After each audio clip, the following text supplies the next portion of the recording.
On today's episode of People I Know Show, I'm joined by Khmer Ramirez. Hello, Kim. Hello, Curt. We've been spending some time together today, and as we begin this recording with video, I feel like we're not really dressed to being recorded, but we have a good reason. That's because we went for a bike ride today, and that's one of the reasons I wanted you to be on my podcast. We went today, 21 miles, my tracker said. And this is, for me, I've done something like this a few times this year. You've been one of the influences for me to do it, but this is kind of a normal thing for you. Yes, that's right. So tell me how often you go on bike rides. I have gone on a bike like twice a week, 3 times a week. If I can, I would love like 5 times a week, but time is not enough.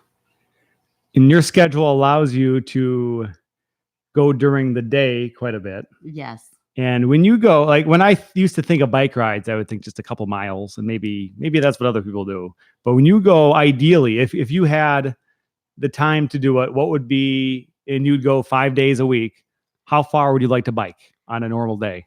On a normal day, I would like to go at least 50 miles a day, every day. At least 50 miles a day, every day. Yes. To me, that sounds so daunting. We went 21 miles today. That's right. And we previously, like 5 weeks ago, I think we went like 17 or 18 miles. So the 17 or 18 mile day, Kim, there weren't many hills a couple times. Today, it wasn't terrible, but there was a few times where I'm realizing by the time we finish this 20 miles, this is enough for me. I don't need to go any further, but you just don't care about, it's not difficult for you? No, it's just like, I'm not even sweat. I prefer to go farther than that, but I guess you said it's too far. I mean, it's enough. So you would have gone a lot further today. Yes, I would love to probably go to St. Paul if we don't have to come back. Yeah, if we weren't going to be, so me wanting you to be on the podcast with me, shorten your bike ride today. Yes. Are you upset at me for that, Kim? Kind of, not really, but I guess. Well, let's talk more about the biking. We work together, and that's how we've known each other for a few years. We won't get too much into that probably, but the bike riding thing, I remember just kind of noticing on Facebook probably, or maybe you talking about it a year or 2 years ago, whenever it was, that you're going on bike rides quite a bit. And then sometime last year, you were trying to get me to go on bike rides with you. And it all kind of seemed like a hassle to me at that point, which changed this year. We found reasons to come out, as we can talk about. But tell me when you developed this passion for going on bicycle rides. The reason I go on a bicycle ride because it was 2 years ago, me and a friend of mine, co-worker, she wanted me to go on a run with her, an event, 5K, which is I never run before. And that was the first time I ran, was training. And then after that, we did the 5K. And then she's like, oh, let's go for farther than that. We did the split. Like run. A half marathon? Yes, a half marathon. Whoa. She did 6 mile and I did 6 mile. Okay, you shared it. I get it. Yes. So it's not a 6 miles thing. We did like 8 mile of each of us. So, and then after that, my heel was so in pain. I no more running for me. I would like to go on a bike ride. I just jumped on a bike. The bike was really bigger than me. And I just keep going. First day, I went for 10 miles. Second day, I want to go farther than this. Hear me. I'm a rookie. I was a rookie. Don't know, no helmet. That's changed now. Yes.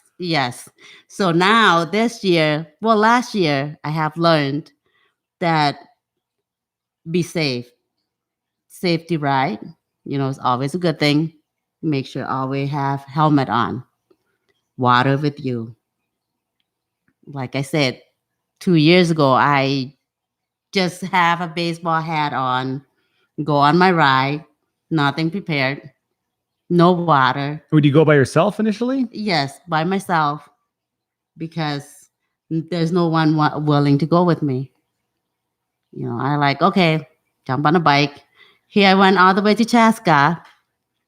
For me, I do not know how to read direction or GPS. I got lost. First year, I got lost.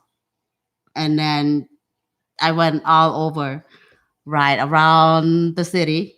So you got lost and then you just kept going until you saw something that was familiar? And Yes. did it take a while? Yes, it does.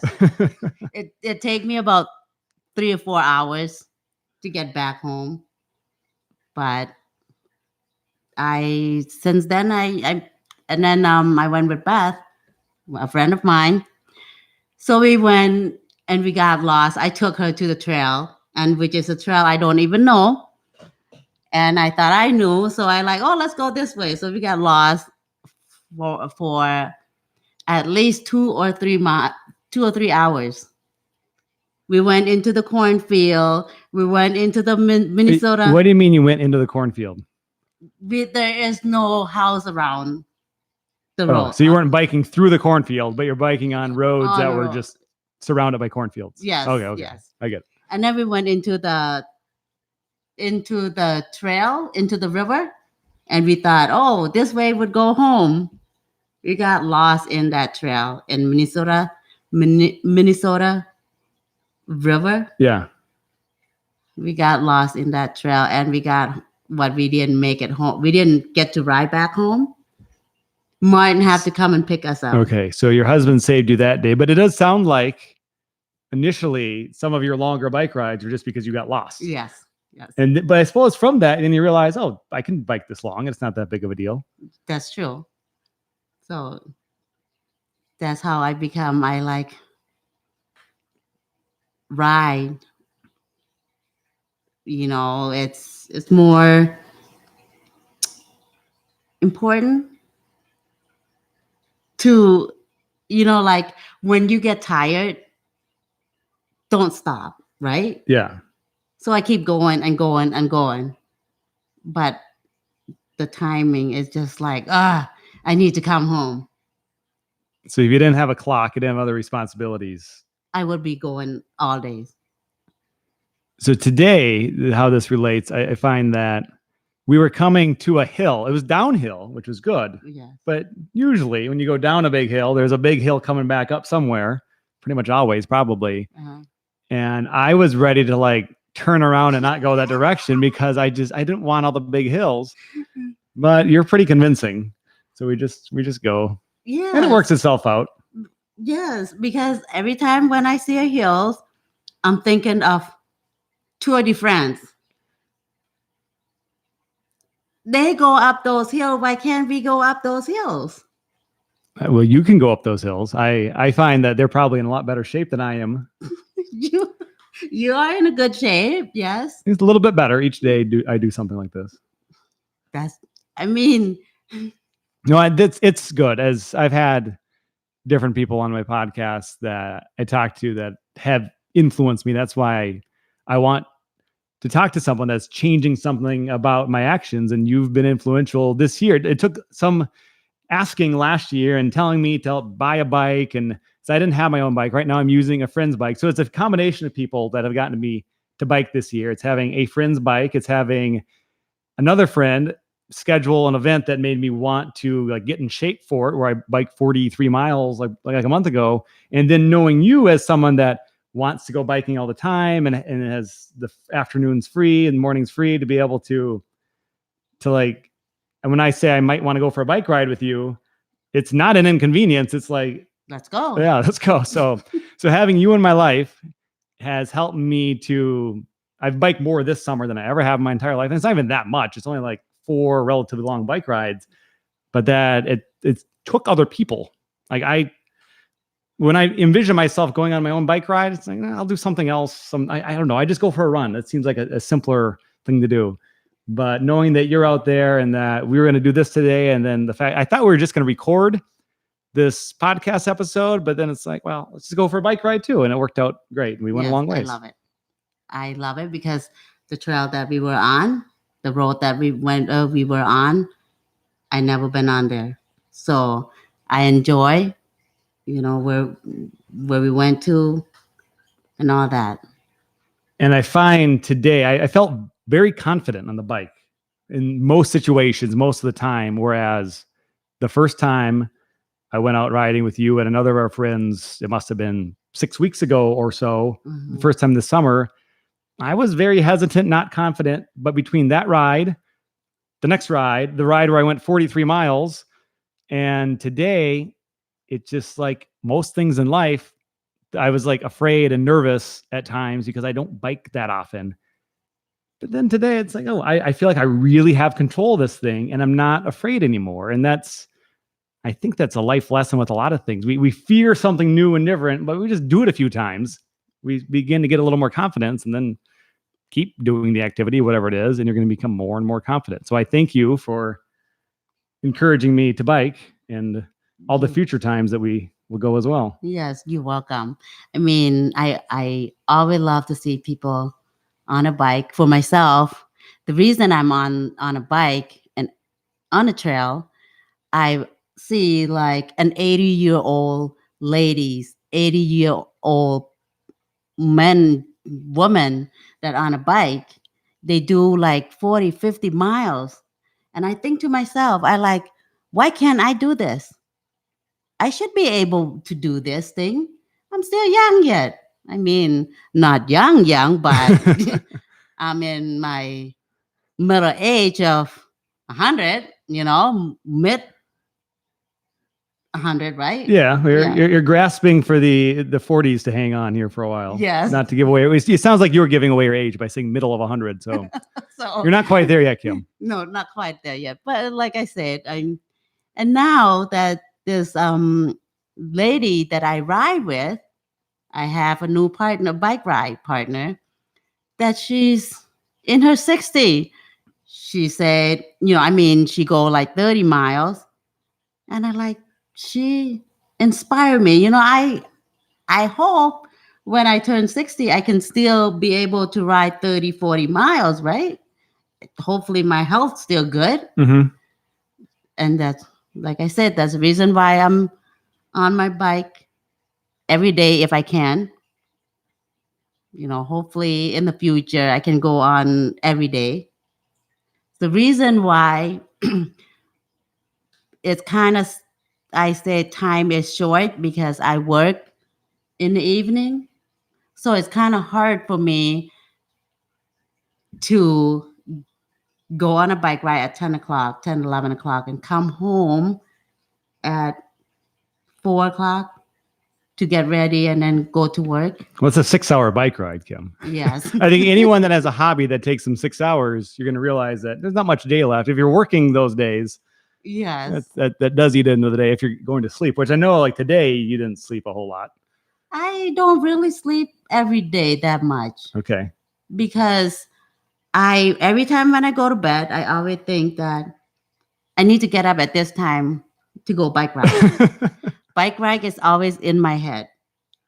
Always. Would you say you're addicted to it? I am. Well, that's probably one of the better possible addictions.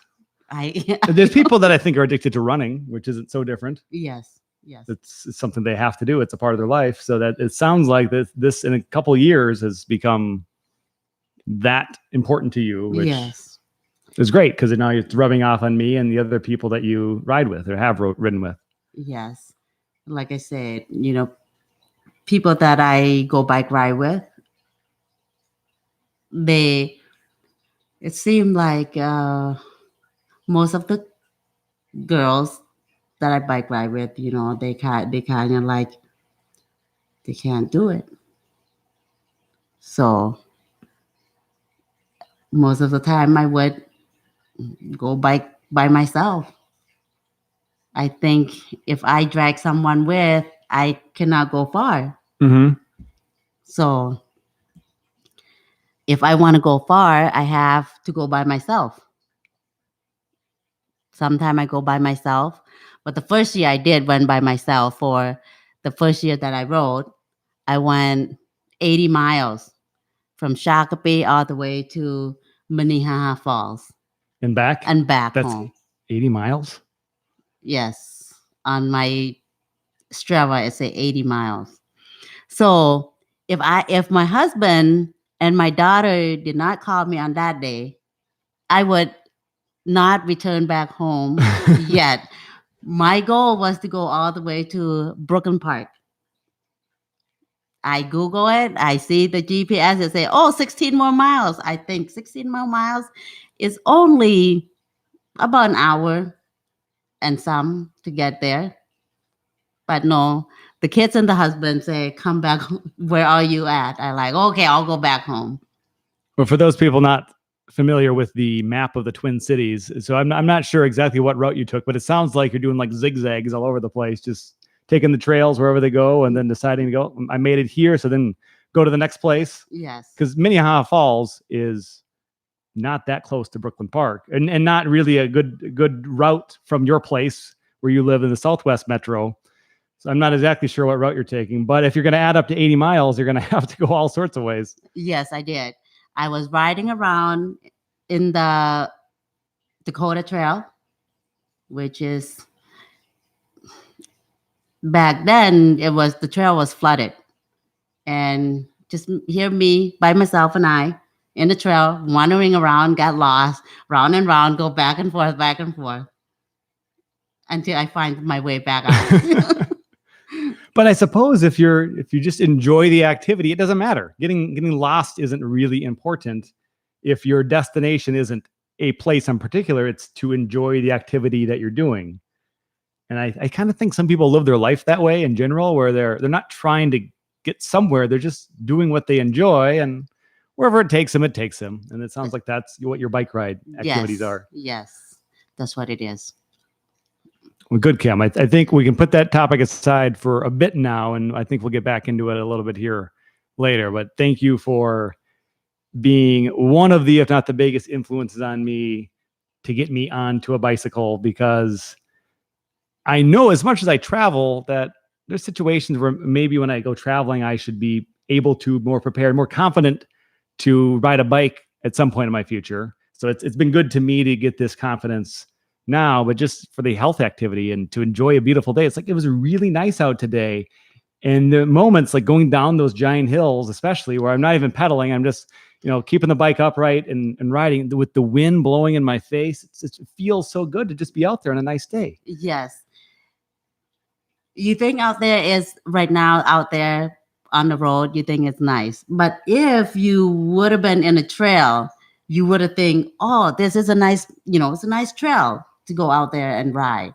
That's why people enjoy riding in a trail. Yeah. So we were mostly along the city streets most of the time, but we didn't really have a plan of exactly where to go. So we just started riding and did the best we could with the route we ended up with. We did end up briefly at a park in the area and rode around a relatively small lake, but took some photos that'll be attached to this podcast episode when I put those up as the podcast goes live on Friday. We're talking on Wednesday. This will go on Friday. Kim, let's switch away from the bike riding for a little bit now. You are, I don't know how many people exactly, but one of, 5 or 6 people that I've gotten to know fairly well that is born in Cambodia. Yes. So if you would, and I've never asked you or really anyone from Cambodia a lot about that country. I haven't been there yet. That's one of many places I haven't been that I want to go. Explain your upbringing in Cambodia and why and how you ended up here. I know things were not good in Cambodia for a stretch of that time, and that's why your family ended up here. Please, for me and for the audience of people I know show that is undereducated on Cambodia, I would like to learn more. All right. Well, when I was 10-year-old, we escaped from Cambodia. The reason we left Cambodia because my little sister, not little, but she the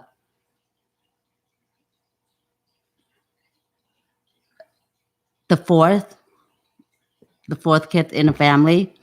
She was sick. She was really sick, and they let us come escape from Cambodia to Thailand. We came to Thailand refugee camp. That's how we left our country. And what was happening in Cambodia at that time? Back in '79, it was a Vietnam War, and there was Khmer Rouge. Khmer Rouge. So that's a term I'd hear throughout my life off and on, but what happened at that time?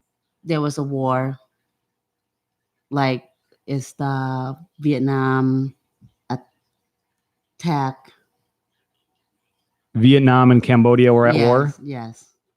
So that was in the 60 something. You heard about the war, right? Yeah, and so was the ruler of Cambodia at that time, or who? There's a lot of people died, didn't it, in Cambodia? Yes, it's like 3 million. Just that incomprehensible number. Yes, it is. Killed in the war or killed by some other? They were killed by the Khmer Rouge. Khmer Rouge. Yes. So that's the reason why we escaped from there. I mean, back in the day, I was a healthy kid. I never been struggling of anything because my parents would never let us struggle. They rather be in struggle. If you watch the movie it called My Father's something, it's it's almost like a what movie is that? People that know me well know that I don't have a great movie knowledge. Embarrassing little. So I'm not going to be able to help you on this one, Kim. Okay. Let me see. I tried to figure out. I just watched that movie not too long ago. It's on Netflix. Okay. It's almost like the Killing Field. Have you watched the Killing Field? No. Oh, you need to watch those things. It's the newer movie by. I'm sorry, I don't remember the movie's name. We can figure it out later and plug it in. I can make an addendum so people into the show notes. But we'll regardless of the movie's title, go on. What's the point of the movie reference? The point of my parents back then, because of we cannot we would not have no food. My parents would be out there in the field. My brothers and my mom and dad, they would go out to the field, cornfield or rice field, go steal the rice, the food for us. Steal from some neighboring farmers' field? Just from the field. Okay. Yes. And to bring it, to feed the kids so we can survive. Mm-hmm. That's why. That was your childhood, for your whole childhood, or when it got bad? For my whole childhood. That was the means it took to stay alive. Yes. Wow. Yes. That's why my parents are my everything. I thank them that they have done everything for me to have me alive. Did you realize at that time, did it seem like a struggle? It was a very, very struggle for us. And you knew it. Did you know, were other people, was everyone around you struggling, or was your family in particular having a hard go of it? Everybody around us are struggling back home. I mean, we try to escape. There's mine. Like minefields? Minefield.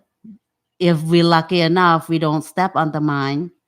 But, there's some people got killed because they step on the mine. Like neighborhood people that you would know. Yes. I mean, not just us family that escaped from home. There's peoples all over. Yeah. And we go to the same direction, the same route, in the same field to go to try to escape from home. And when we got to Thailand. My sister was really sick, so she ended up in the hospital. It's the number one hospital in Thailand. Mm-hmm. It called Khawidang, the city named Khawidang, Thailand. That's the refugee camp. Okay. So And how long were you there? we were there for 2 years. We were there for 2 years. And then after that, my dad was a U.S. Army back in the old day. So they asked us, which is the camp, asked us, the refugee camp, asked us whoever want to go to different country, they should write the story, the history of themselves, what they done before the U.S. Mm-hmm. And my dad did. So he fought with the U.S. Yes. in like the Vietnam War? Yes. Okay. My dad was a U.S. Army. Okay. And then after he wrote a story for himself and then sent it to a different country. So United States select our family. Were many families selected? Yes. To the United States? Was it? Some people get to go to France. Okay. Some get to go to, all over. But we're lucky we get to come here. Mm-hmm. And we got sponsor. We have 6 sponsors that sponsor us and from Catholic Church. And so we settled in Minnesota, St. Cloud, Minnesota. And you showed up to St. Cloud. What age were you? I was 12 years old when I came to United States. And believe it or not, when I first came to United States, I can't even speak English. I don't even understand. All I can say is yes and no. If people ask me, when they ask me things, I can answer them yes or no. Do I understand? No, I don't. And for how long was that all you could communicate? Take me about 2 years. 2 years. Yes. And you were in a public school at that time? Yes. In a public school, not understanding anything? No. So what was that like? It's really, really hard. We have a ESL teacher, second language. So it's, even though we don't understand, back then we don't even have an interpreter. So you're taking this English as second language class, but you weren't making much progress? No. It's like I said, English is really, really hard. It's not easy. I think other language is easier than English. Mm-hmm. Because English, you have present, past tense, and all those things with the grammar. So the tenses. Yes. And that's something that you feel like at this point I'm still struggling you with still that. have never gotten that the way that you'd like. Yes.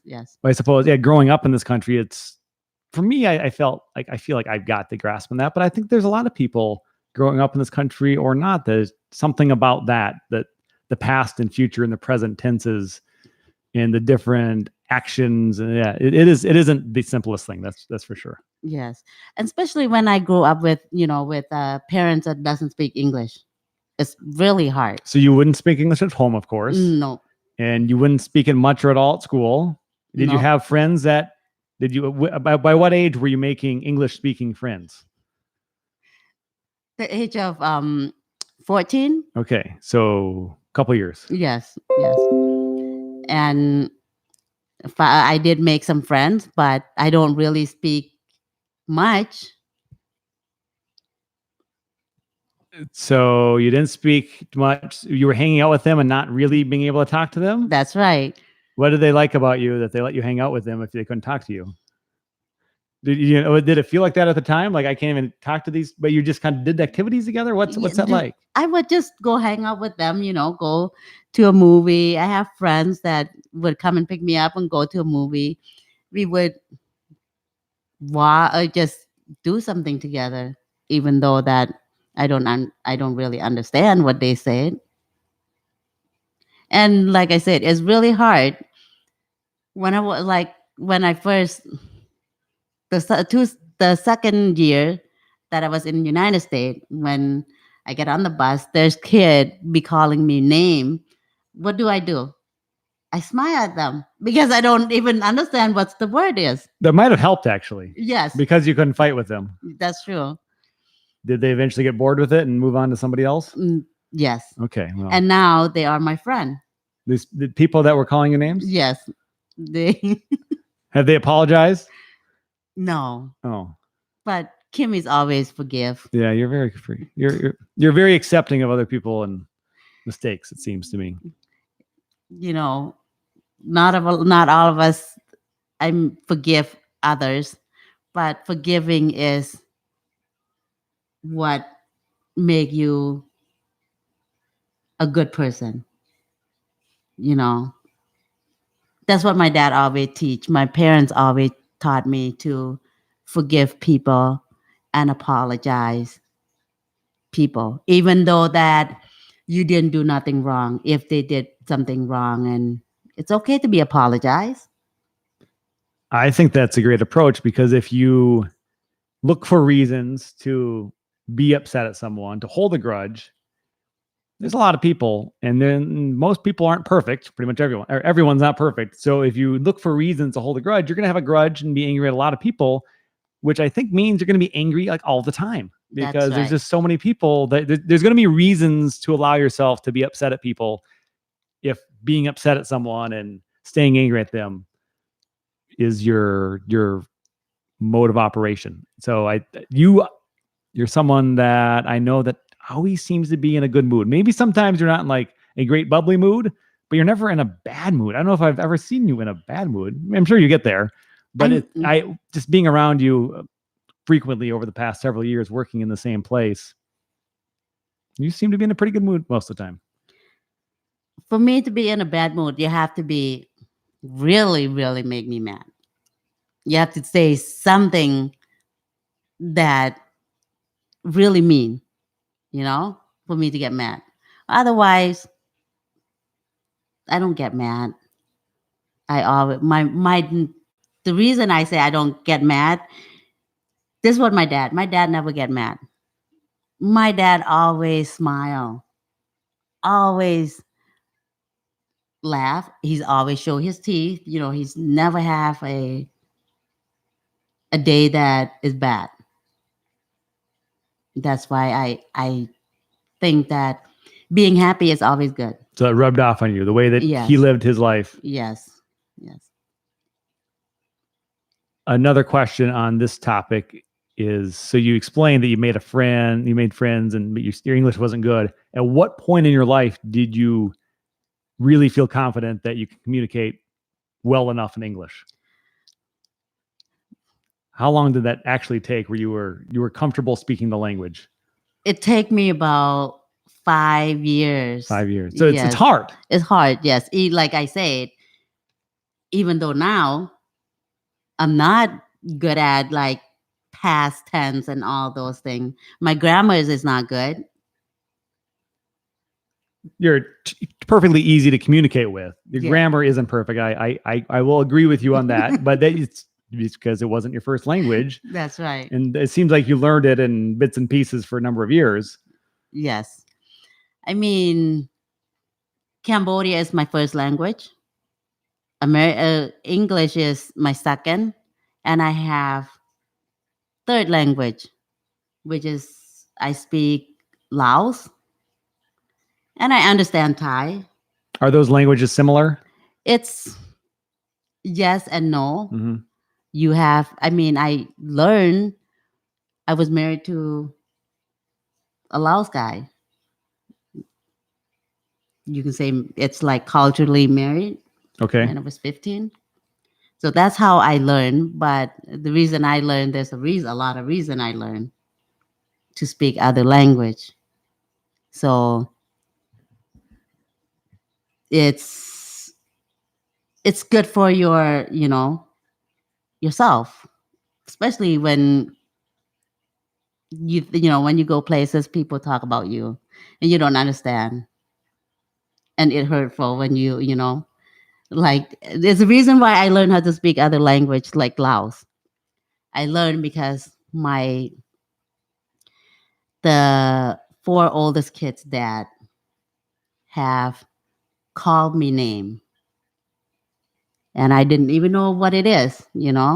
All I do was smile. And then finally I asked, I said, what does this word mean? And then there's a lady told me what it means. It was hurtful. I said, okay, you know, people can speak this language. Why can't I? I always compare like that. If other people can do this, I can do that too. Mm-hmm. And I did. Laotian, Laos is not that hard. I try to tell my kids are half Laos, half Cambodia, but I never teach them how to speak Cambodia or Laos. I suppose you didn't have someone to talk to in the household to speak Cambodian. That's right. So it's just like I always speak English to them. Yeah. Not a correct grammar, but but they understand, you know. So, like I wish I would have teach them how to speak the language, both of the language. It's not too late. It's not too late, but that's something at the time you maybe didn't recognize.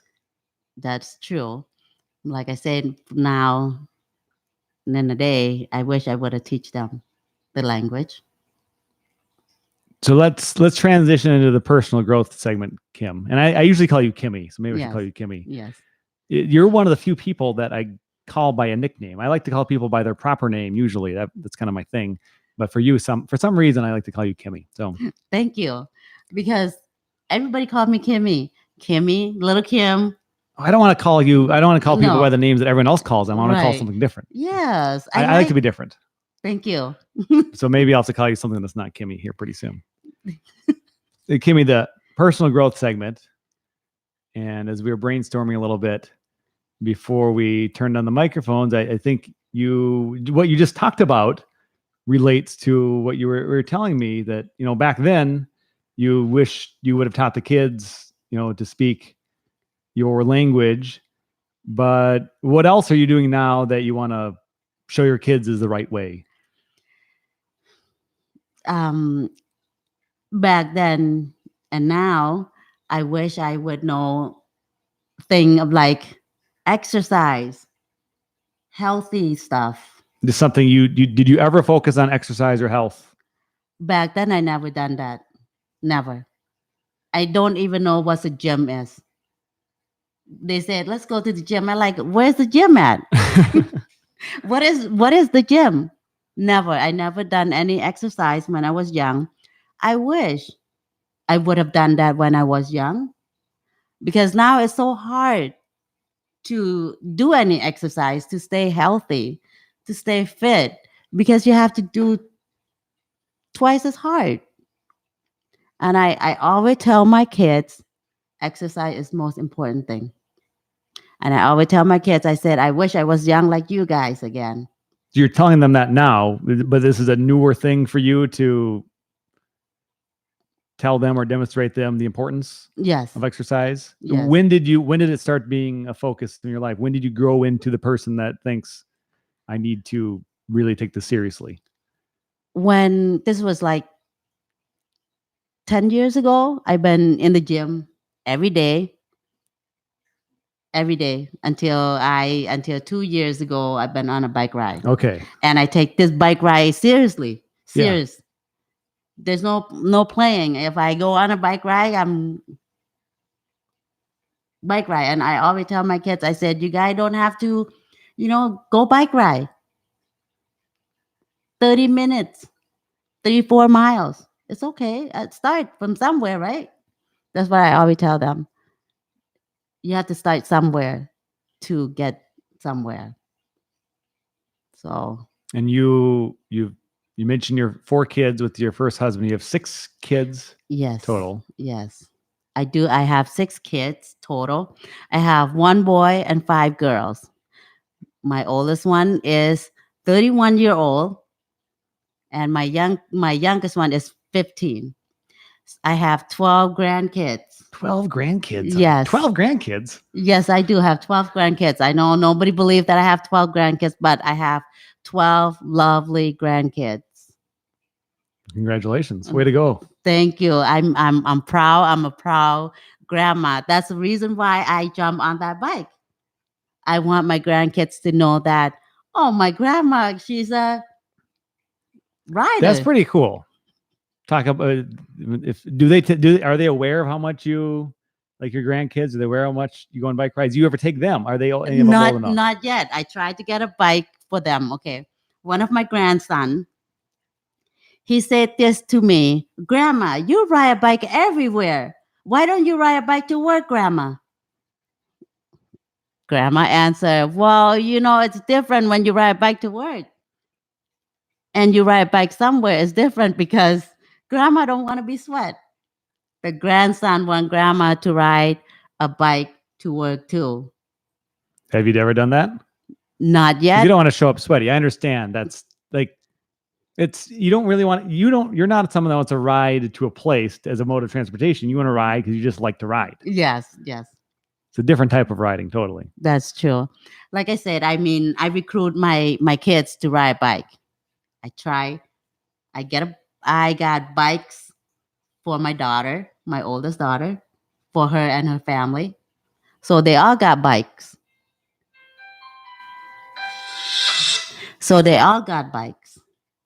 So I always tell them, go bike ride. And my oldest daughter, she's like, Mom, I got so tired. I said, why are you tired? She said, because I was on a bike ride. I said, how far did you go? She said, Mom, I went only 2 miles. I was like, oh my goodness, only 2 miles. You say, are you tired? She said, yes, Mom. I was like, they'll just like me today. 20 miles was more than I really felt like going, but because you've already begun to condition me just to go, I'm proud of you today.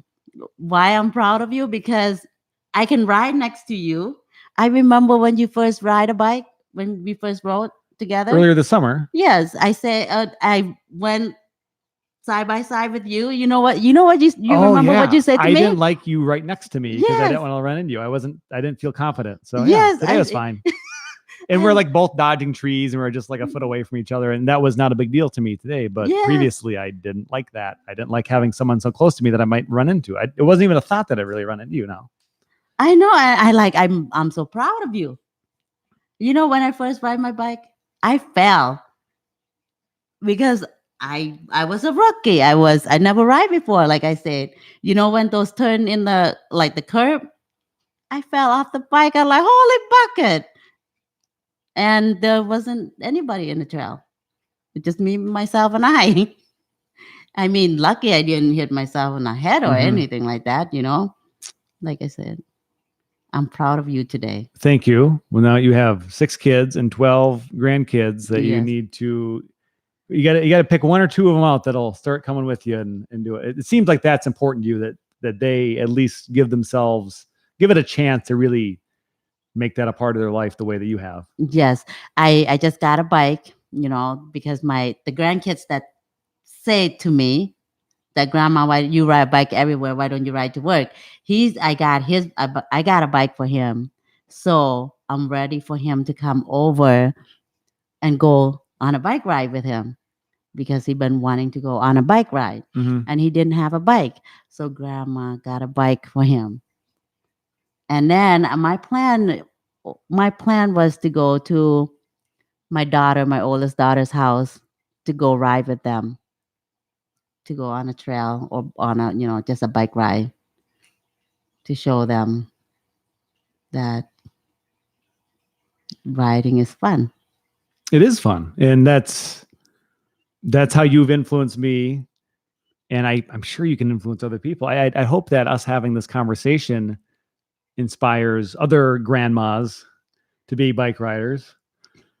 I mean, people call me crazy because why do I like to ride? And I'm the only, what I see, what I know, I think I'm the only crazy Asian woman that Cambodia, when that out there ride 50, 60 miles, you know. Great. You're the trendsetter, Kimmy. I love it. And I encourage everybody to go explore the trail. I enjoy it. I feel like I have a lot of things to do, so sometimes I don't prioritize it. But in the days that I have prioritized it and just thought, okay, I'll do this for a few hours, Yeah. not going to really concern myself with how long it takes. I enjoy it, and I'm happy to do it, and we will do it again. Yes, we will. This time we're going to go a little bit farther. 60, though. 70, 80, 170, 500 miles, whatever. Yes. Whatever you Yes. want. Remember when you told me that you wanted me to join you in a bike ride to Texas? Yes. I mean, I don't know about that, Kimmy. You could probably convince me, though. I don't know. I'm I- convincible. I yes, you are. I mean, it take you about 2 years. What? 2 years to Yeah. go to Texas? No, Oh, 2 to go with years. bike riding with you. Yes, it take you that long. I like finally when you said, Kimmy, let's go for a bike ride. I'm like, whoa. I was so happy. You were persistent, and I knew I could count on you to help me. So you've influenced me, and it seems like you want to keep influencing your kids and grandkids to at least take on this hobby and maybe some other things as well. I do. I love to influence everybody in a good way, though. You know, like I said, I thought I was in a bad health. Like last time I went to see a doctor, my blood pressure my health was fine. It was good. I'm so proud. Was it an improvement from a previous time? Yes. Like I said, that's the reason why I like to do this thing. Bike ride, I know it's not a good exercise. It's not a bad exercise, but there's probably other ones that are more consistent because you're not doing much upper or not doing any upper body. Yes. But the legs. Yes. Let's go to the being wrong segment, Kimmy, and we can finish from here. As you look back on your life, what is it that you would say is something that you think you were wrong about on your approach to life in some way, or maybe have changed your thinking? I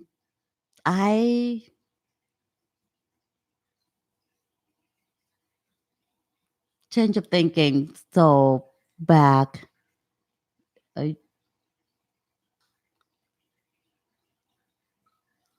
in the, you mean wrong thing? Yeah, something that you felt like the way you used to do it was wrong, and now you have you think about it differently or better. Like I said, I wish I never, I wish the education. So you mentioned, I think just briefly earlier in this conversation, you were culturally married when you were I was married when I was 15. 15 years old. Yes, arrangement married. So, I mean, for me is I always think everything happened for a reason. There's a lesson and learn. I learned from the first parents arrangement married, and I learned now how different it is. Like I was married at the age of 15. It was culturally married, and I have my first kid when I was 18 years old. And if today, if I would have known, I mean, we born and raised by our parents. We have to respect our parents. We do what our parents want us to do, and it's the reason why my parents want me to get married at the early age, because he afraid that when I grew up, when I hit the age of 16, 17, I might do something stupid, which mean I, might be out there being pregnant without, you know, pregnant being young. With someone else that Yes. they don't know and aren't confident that would be a good husband for you. Yes, that's what it was. And I mean, when he arranged me to get married, he was cry. My dad was cry, like cry, sad. Why did he give me away? That's what it was. So But then you dropped out of school, I dropped out of school, and and so you think you were wrong about dropping out of school? yes, I was wrong to drop out of school. If I can go back 30 years ago, I would have done something different. I would have never dropped out of school. I would have never been, I would have never get married at that age, you know. But like I said, everything happened for a reason. Don't you think so? I think about it a little bit differently, but I can agree with you. Like, yeah, you dropped out of school and you went to started having kids that soon, but you're happy with your kids, I That's assume. right. So Yeah, that's kind of the, like, you don't think that's the best approach to life, but you wouldn't change anything about having the kids in the family. I would not. You just would advise someone else to hold off a little bit longer Yes, yes. than you ended up having to, based on the arranged marriage and just, I guess, what was expected of you then as the wife at that point. Yes, that is. And like I said, never been in a teen, having fun going out there. I my last time riding a bike when I was 12 years old, and I forgot the reason. Now that I jump on a bike, I always think in the past when I first came to United States, my parents don't even know how to drive, so they cannot give me a ride to go places. I have to ride my bike to go places. I mean, we go city to city, from St. Cloud to Wade Park, from Wade Park to St. Cloud, and I mean, for walking, it's kind of far. Yeah. So, like I said, every time I go on a bike ride, I always think in the past of, I wish I would keep going, but And then with the education, you dropped out of school, but you did yes, you got your high school diploma, high yes, school I degree. did. Yes, But I it took you did. some work, it sounds like. Yes, take me 2 years. It took me 2 years to get my high school diploma. So you dropped out after 10th grade and had to go back, essentially doing 2 full years. At what age were you? Like your early 20s? No, I was at 30-some-year old. What? Oh, I didn't realize that. Yes, I was at like 34. 34 years old. And Yes. I had another lady on podcast about 10 episodes ago, and she came here from Somalia and didn't have an education. And it's a really hard process later in life, but she's done it. She got a GED, but you went back and you got your actual high school diploma. Yes, I did. Because I always think that, why GED? High school diploma is more what you call that way, to think that I really graduate from high school. That's the reason why I'd rather go to 2 years. I took 2 years. I went 2 years to graduate, to get my high school diploma, to show that, yes, to show it to my kids that your mother have a high school diploma, not a GED. And I always encourage all my kids, even if those that they drop out of school, I always encourage them to go get their GED. That's impressive that you're able to do that. And now it's a lesson you really hope that other people realize how important it is. It is very important nowadays, especially nowadays. You cannot get a job without a GED or high school diploma. Nowhere will take. It's not. Yeah, it's very, very. If you do, it's not a job that's going to pay a whole lot. So That is true. Like with my two youngest one, they got their high school diploma. Selena got her high school diploma, and then Tia, because she's 15 years old, and we try so hard to push her through. We make sure that, for her not to drop off, especially Martin. My husband always push her through.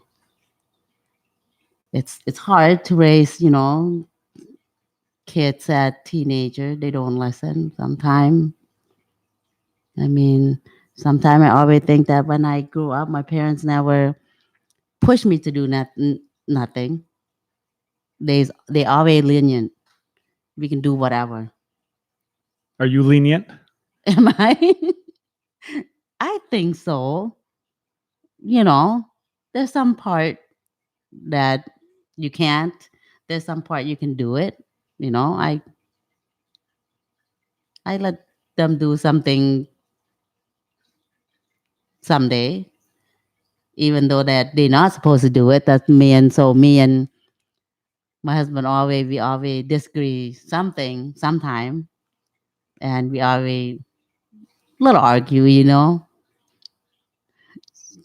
It's It- typical, I think. Yes, I mean it's kind of hard when I'm from Cambodia, so we don't have no rule. We don't have we discipline our kids, but he came from he's born and raised in United States here, and we come from a different country. You know what I mean? Yeah, I mean, think any two people getting married is it's likely that their upbringings were a little bit different, and the way they think they should raise their kids is one way. But when you are colliding different cultures in a just the mix of the cultures and trying to do things one way that you think is the right way, but it's not common, and the kids start figuring that out and just trying to navigate that and communicate that and be as successful as you want. I'm sure I know it's a challenging thing, and I think most families really, really have some struggles with that big time to get what they need communicated effectively and have success the way they want. That's life. I think that's life. Yes, that is. But the important thing is to emphasize the education, and that you didn't know at the time, but you didn't have the influences to demonstrate how important it was to value education and continue on from there. But then you're having kids, and it becomes more of a challenge too. Yes, it is. And like I said, I always told my kids that if I can go back, I mean, I never have like disappointment of my kids, having kids. I love my 6 kids. If I can go back to a younger age, I will finish high school, and I want to be I told my parents that I want to be a police officer, private investigation That's what I told my parents.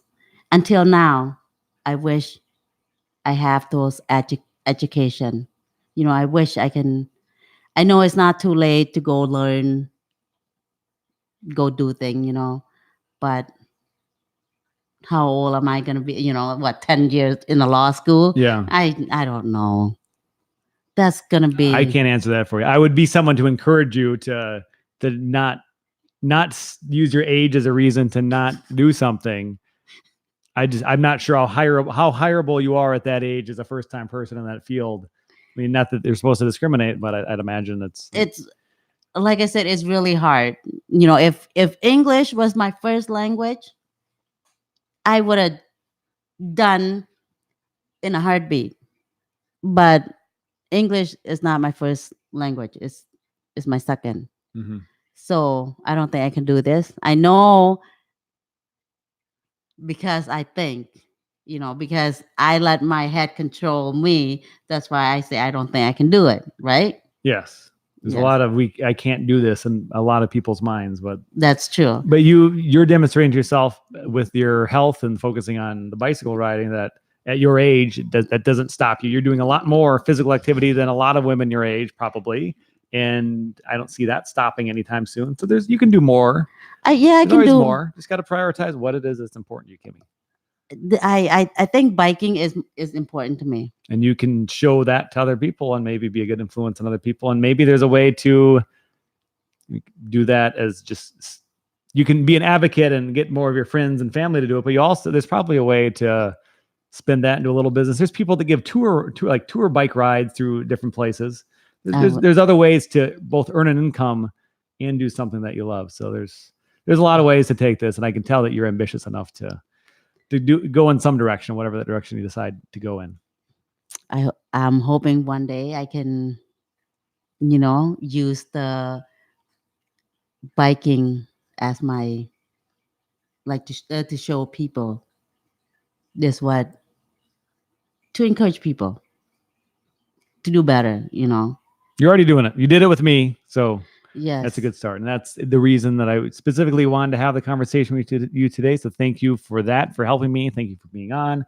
Thank you for sharing about your country as well. And in that upbringing is I don't think people like me that grew up in this country had a pretty good upbringing, easy, not too difficult, like with difficulty at times, but nothing like your family needing to like steal food out of the field so you could survive, and then leaving a country where millions died. It just, I can't comprehend that. And I'd hope that other people that have had a relatively easy life like me can recognize that someone coming from a different place that ends up here, they might have left some really bad stuff behind to get here. And I think you are an example of that, and make a good life for yourself and have a family, and yes, you want good for the world. I want, good for the world. That's right. And like I said, I thank you for coming ride with me. I was so happy when you say, I'm going to go, Kimmy, let's go bike ride. We did it third time, and we'll do it again. I enjoy it. It's fun. And it's more fun with you than it would be by myself, I think. So yes. I like to, like when we go up the hill, I climb up that hill. Yes. And look back at me kind of struggling. But I make it every time I make it. Yep, that's right. Yes. Those hills. It's not that hilly though. No, it wasn't that bad. No, I mean, it seems like it. You look at it from a distance, like, no, thank you. But then you just keep going, and eventually you get up the hill. Yes. I mean, comparing my 93 miles, it's nothing. Those hills, oh my goodness. You did 93 miles. That was your personal best. My goal is to get 100 miles. And before I turn 50 something, I want to do the triathlon. Ride, run, and swim. That's what I want to do. And that's going to be in my bucket list. Let's do it, Kim. I don't know that I'm going to do it, but you should do it, because if you want to do it, then you should. Yes. You should make it happen. Yes. Let's end it there, Kimmy. Thank you. Thank you for having me on the podcast. Thank you for being on. And I would hope that your message inspires someone, whoever it is, to ride bike more, or someone that's closer to your age that doesn't think they have the physical energy, stamina to do that. You're doing it, and you started recently, a couple of years ago. So years ago. Other people that aren't doing it probably could do it if you are doing it. That's right. Is that fair to say? Okay. Yes, it is fair. Okay. Thank you, Kim. Thank you.